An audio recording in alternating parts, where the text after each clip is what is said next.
Hello there, World of Takers. Welcome to the channel. I'm, of course, your host, Blitz, and in today's video, we are going to be talking about many changes that have happened in World of Tanks Blitz in Update 7.9. The most of these changes, in fact, pretty much all of them, you cannot see in the actual game, but these will be making major impacts on what is to come into the game, including big changes to vehicles like the Yo, the Object 907, the LT432, the Turtlemark 1, and as well the AE Phase 1, and all of them are pretty dang big nerfs, which we'll be talking about in today's video. So obviously, if you want to see more like it, please consider smashing that subscribe button down below, as it helps out the channel a crazy amount. But let's get straight into it, get over to the internet, and let's see what has changed. So first of all, we're going to be starting off with the Mark 6 Yo. Now this was the most overpowered vehicle by far in testing. Most people that have played it are averaging over 4,000 average damage. That is insane. So, yeah, I'm glad that this vehicle got nerfed. And it got nerfed quite big. First of all, the rate of fire went from 6.6 rounds a minute down to 5.3. That's a pretty big nerf, and yeah, that made the magazine reload time go from 16.78 to 21.09, and the interclip went from 1.4 seconds to 1.71. Now, I think that that's all fine and dandy. Obviously, they nerfed the DPM massively. It went from just about 3,000 to 2,400, but the issue with the way they nerfed it is they still left it an insanely quick interclip.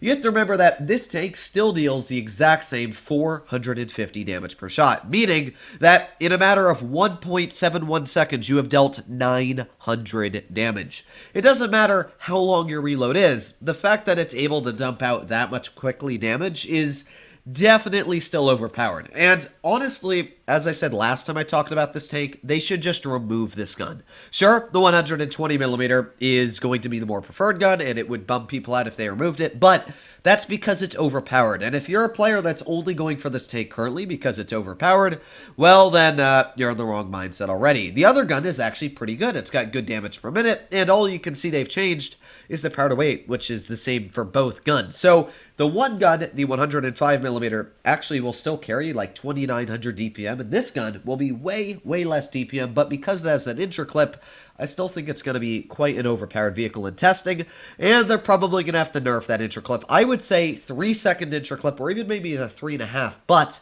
they kept it at maybe 2,500 DPM. I think that would make it a lot more balanced. Now, you can also see the effective power to weight ratio has changed from 13.65 to 12.08, but that's not really going to make a huge difference. It's going to go a little bit slower. Same for the engine power, that was reduced by about 100. So, overall, the tank was nerfed, nothing on the armor though, and while the gun was changed, I don't think it's going to be a massive change. While it is big on DPM, you can see that almost nothing was changed on the gun itself. Apart from, I guess, a 0.3 second interclip difference. So let me know what you guys think about it in the comments. I'd like to see. Now, the Object 907 was in testing as a premium, but it's going to come out as a collector. Obviously, that's what pretty much all the tier 10s do that come in crates. So we're going to be looking at the collector side because these are the changes that we are going to be seeing in-game when this vehicle does come. So first off, the rate of fire went from 10.43 rounds a minute to 9.63, which lowers the DPM from 3,200 down to 2,985. That's a pretty big difference. That means that this was very good on DPM to now just about average for your tier 10 mediums. Not only that, but the aiming time got better. Yeah, kind of weird, right? The aiming time got better, but the engine power got massively worse, giving it quite a bit worse power to weight of 7. That is a massive chunk off your power to weight. And that's going to change this vehicle from being a really fast one to being just about the same as your average medium. Now, I think that this is good. I think that overall, this is going to be a balanced medium tank. The armor is still going to be troll, but it's going to be much slower, which means it's not going to be able to get in position as quickly, and as well, with less DPM, that means that it's not going to hurt as much. A lot of people in the comments are just going to be like, oh, Wargaming's ruining these vehicles, but they're really not ruining them. These tanks were nerfed because they were performing way above the bar than they should have been. And I talked about the Object 907, and I talked about the Mark 6 Yo, and the AE Phase 1, and the LT432, and all these tanks, and pretty much said that they are way too overpowered in the current states they're at, way back when they were testing on the first stages. So, I'm definitely glad that they've nerfed them, and yeah, I'm just bringing to light what they've done. Next up, we've got the AE Phase 1. Now, this vehicle didn't really receive massive nerfs, but it received enough small ones that it will make a big difference, in my opinion. First of all, DPM went down about 100, so not massive, but, went down. Penetration, 8mm, again, not massive, but it did lose about, again, 100 DPM on the heat, and the heat went down about 10mm of pen. Again, not terrible, judging that it still has 330, meaning that if you're running calibrated, you're still going to be at like 360, but it's definitely not going to be as good. The reload went up about half a second. Dispersion went up quite a bit, actually. Went from 0.364 to 0.374, which is quite bad. You don't want terrible dispersion on a Tier 9 Heavy. And this vehicle, of course, these are base statistics. You're going to be able to get it better, but I don't think that's that good of a dispersion value. Kind of the same as like an E100 there. As well, dispersion factors when rotating the turret went from 0.09 to 0.12. That is a 0.03 addition, which is about 30% more on the dispersion value. That is really, really poor. And that's meaning that this vehicle is not going to be able to snap shots anymore, and yeah, that's going to be a bit of a struggle. So I would love to see how this vehicle performs. It's still going to have that great hold-on capability, but engine power as well went down a little bit, 920 to 850. So really, the power to weight only went down about 1. It's not really going to make a huge difference, but I think that these nerfs are going to make the tank a lot more balanced. The armor is really the main reason why the AE Phase 1 is such a strong vehicle. It's got just ridiculous amounts of hold-on capability, and when you take a look at the armor, you can definitely see why. But of course, we'll have to wait until this vehicle comes out to see what Wargaming does. As always, these statistics are subject to change, and these might not even be the final iterations, and probably won't be from when these vehicles finally come out in the game, and I'm happy that Wargaming's actually taking the time to nerf them. And a huge nerf goes to the LT432. This vehicle, the DPM went from 2200 on the standard to 1905. That's 300 DPM on a nerf. Massive. And you can see the penetration went down 10mm. The premium went down. Actually, what? Okay, the premium went up penetration. That's kind of weird, but yeah, still lost about 300 DPM.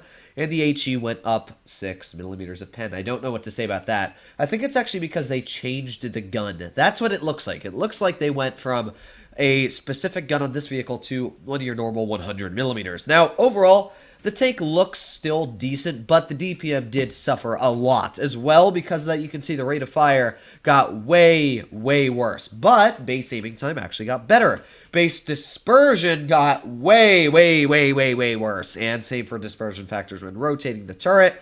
And engine power went from 890 to 670, making the power to weight about 30% worse. Ooh, mama, that is pretty dang bad. But what's weird is the traverse speed got better. I really don't know what to say. They obviously made the tank a lot slower, like way slower on acceleration and top speed, but they made it better on traverse, which is weird. Now, the armor was as well nerfed on this vehicle. If we go take a look at the armor, actually, I guess you can't see it. We'll have to scroll to the bottom here. That's where they show it. So if we take a look at the LT432's armor, previously, in Update 7.8, the upper plate, if it was using full gun depression, which is about there, was about 273mm thick. You heard that, a light tank with 273. Don't ask me, Wargaming's not very big brain. Now it's about 224, which is still thick, don't get me wrong, but it's definitely not super thick. You'll be able to penetrate it with most vehicles. Moving back up, next up we have the Turtlemark 1. Now the rate of fire got pretty big nerfs, like massive nerfs in fact. Went from 9.2 to 7.82 seconds, and that's, or rounds per minute should I say. That means that the DPM went from about 3000 base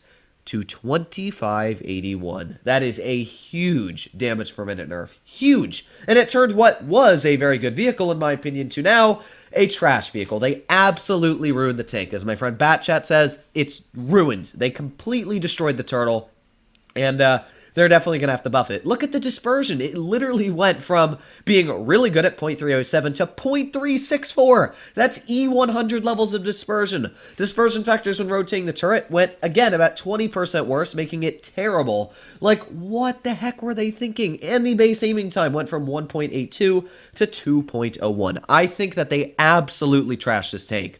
I didn't think that it was going to be that bad because I thought originally it had 3500 DPM, and now that it doesn't, and now that they nerfed it even more, it's just terrible. Oh, by the way, I forgot to mention, they also nerfed the Turtle's armor. You're going to see here that all that red there doesn't exist anymore. This is what the Turtle used to look like. That upper bar that's all red is about, 270. Hull down, that bar is going to be up to about 200, oh, actually over 300 millimeters. Well, now, in the next update, that bar is 165. Yeah, you heard that right. That means completely hull down, every single Tier 7, Tier 8, and Tier 9 will easily penetrate this vehicle. Good job! Yeah, they really ruined the Turtle. It's, I wouldn't even give it to my worst enemies to play. It goes 20 kilometers per hour, I think it is, 20? Like, what? I just don't even know what to say at this point. Like, where's the, mobility? Well, let's see if we can find it. Mobility, 20! Oh boy! Yeah. Good job. That's all I can say. Hopefully all of you enjoyed today's video. These are big changes coming to World of Tanks Blitz on these vehicles. Most of them I agreed with, but the Turtle, yeah, why? What? Just why? They ruined the tank. Hopefully all of you enjoyed today's video. If you want to see more like it, please consider smashing that subscribe button down below. But other than that, stay happy, stay healthy, and I'll be seeing you in the next one. Bye-bye.